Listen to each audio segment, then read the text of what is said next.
Szanowanie, szanownemu Państwu, dzisiaj spotykamy się na wsi lubelskiej. Co prawda nie jest to zmierzch szarosierankowy, z dala we wsi nie ujadają psy, wiatr nie zaplata drzewom, koron, ale możemy zająć się grami wojennymi, do czego zapraszam. Dzisiaj głównym tematem będą ślepe miecze. Pierwsze dwie gry z serii ślepych mieczy, The Blind Swords Hermana Luthmana, ukazały się w wydawnictwie Revolution Games już jakiś czas temu. Obie są poświęcone amerykańskiej wojnie domowej, zwanej tutaj również przez niektórych wojnie między Stanami.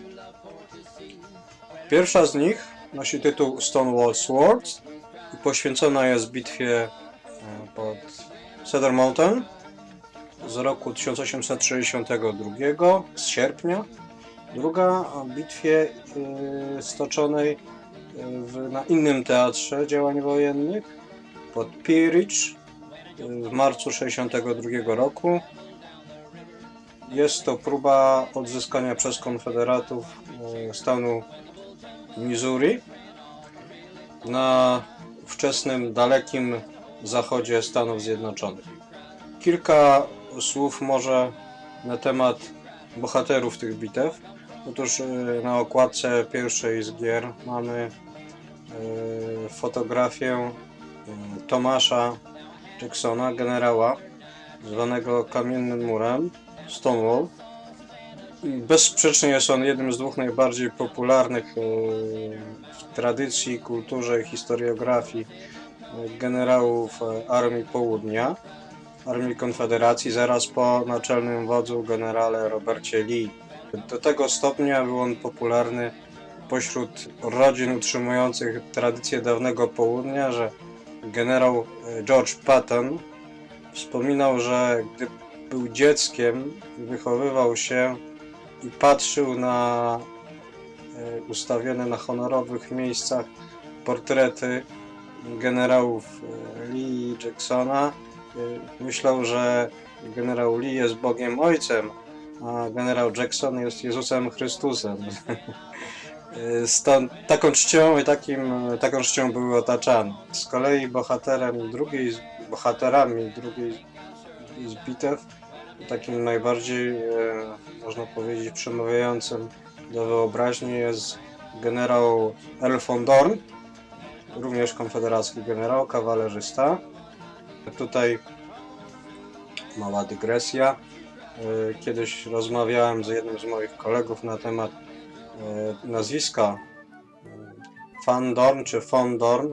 Okazuje się, że takie pochodzenie ma bohater jednej z obecnie popularnych serii kryminalnych autorstwa Borysa Okunina, z rusyfikowanego Gruzina, Erast van Dorin, wywodzący się z rodziny von Dornów z Nadrenu.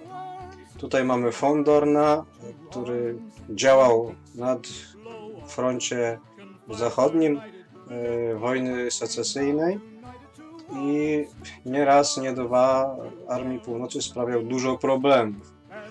Również sprawiał dużo problemów swoim dowódcom, a że był kochliwy, więc nie dożył wojny, podobno został zabity przez jakiegoś zazdrosnego męża.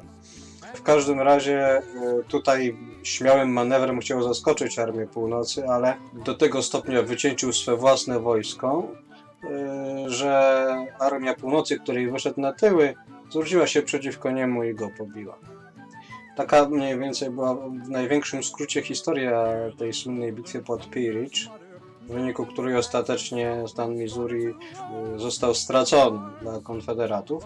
Tym niemniej generała Van Dorna można też wspomnieć z tego powodu, że udaremnił jedną z pierwszych prób zdobycia Vicksburga przez generała Granta, a to w ten sposób, że zniszczył mu rajdem kawaleryjskim zupełnie zaopatrzenie. Natomiast no tu mamy marzec, wycieńczone obie armie, natomiast na froncie wschodnim, czyli w stanie Virginia, gdzie była stoczona bitwa pod Cedrową Górą, Cedar Mountain, mamy do czynienia nie z chłodem, tak jak tu na tym obrazku, gdzie widać już jeszcze drzewa bez liści w marcu, tylko z potężnym upałem, który w pewien sposób sparaliżował postać głównego bohatera, owego bohaterskiego generała Jacksona, który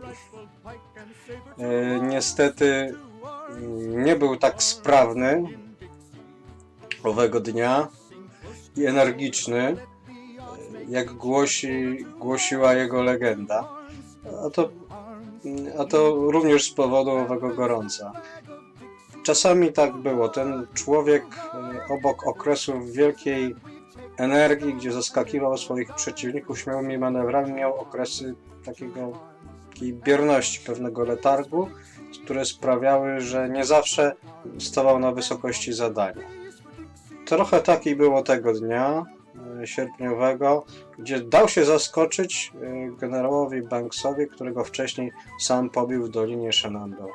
Generał Banks był oczywiście żądny rewanżu i dlatego ruszył przeciwko silniejszym siłom Jacksona, zamiast poczekać. No, w sumie okazało się, że generał Banks przegrał tą bitwę, tym niemniej trochę to namieszał w korpusie Jacksona, zanim Jackson przybył.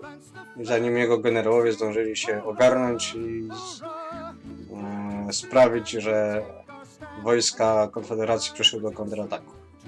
Tak w skrócie to jest historia tych dwóch bitew. Teraz może trochę o samej grze, systemie.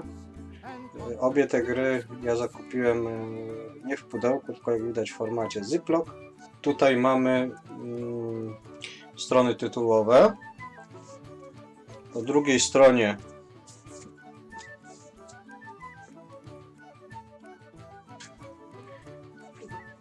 mamy coś takiego jak Game Turn Track, czyli tor etapów. Bitwa pod Cedrową Górą, jak widać, ma dwa scenariusze. Pierwszy krótszy, liczący 5 etapów i drugi dłuższy, liczący ich 14. Obok tor punktu zwycięstwa, poniżej tor punktu zwycięstwa Unii, tor, gdzie jest generał Jackson, i tor, gdzie jest generał Ricketts. O tym za chwilę. Poniżej jeszcze mamy Broken Track. O tym też później nieco powiem. W drugiej grze podobnie. Z tym, że tutaj gra jest dłuższa. Toczy się na dwóch mapach, nie jak na jednej. Zapewne pokażę, jak wyglądają te mapy. Ta bitwa toczyła się 2 dni. Mamy też przy okazji dwie tury nocne i jedną turę świtu. I nieco więcej scenariuszy, bo jak się zdaje 4. Tak jest, 4 scenariusze. Bo poniżej też jest tor choroby generała Van Dorna. Generał Van Dorn, mimo tego, że dążył do ofensywy, gdy się przeziębił tego dnia, gdy bitwa się toczyła, był po prostu niezdrowy.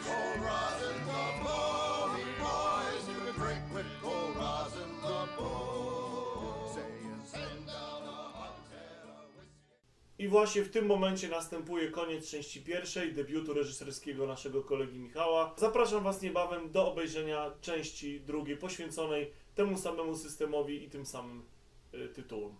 Do zobaczenia.